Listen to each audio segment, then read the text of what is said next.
Hello. હાજી. જય માતાજી અર્જુનભાઈ. જય માતાજી. કેમ છો? મજામાં? હા, મજામાં. બહુ ઝાઝા દિવસે પાછો તમને ફોન કરવાનું યાદ આવ્યું.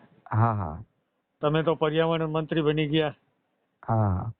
પર્યાવરણ અત્યારે આપણા ગુજરાતનું બહુ સારું વાતાવરણ તમારા લીધે થાય એવી આશા રાખીએ સાહેબ. હાજી હાજી. હા.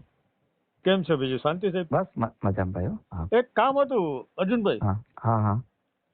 આપણે દ્વારકામાં છે ને અત્યારે દરિયામાં બહુ કેમિકલનું બહુ અત્યારે મીડિયામાં ચગે છે. હા હા એ બાબતે પબુભાને રજૂઆત કરી, પૂનમબેનને રજૂઆત કરી, પછી આપણે હા. છેક દિલ્હી સુધી રાષ્ટ્રપતિ સુધી રજૂઆત કરેલ છે. મને મોકલજો ને વિગત બધી ગઈ. વિગત તો સાહેબ વિગત છેક સુધી બધે પહોંચી ગઈ છે. હા, પણ આ પહોંચી ગઈ બાબતે હશે તો કઈ વાંધો નથી આજે મેં પ્રાંત સાહેબને ફોન કર્યો હતો. હા, મને વિગત તો બધે મોકલાવી આપો, હું જોઈ લઈશ. હા. પણ વિગત જ સાહેબ બધે આપીએ તો આમાં કાર્યવાહી કઈ થશે કે નહીં? વિગતો આપીને વિગત સાહેબ મોકલી થાકી આપો ગયા. છો એટલે બધી થશે. ઓકે.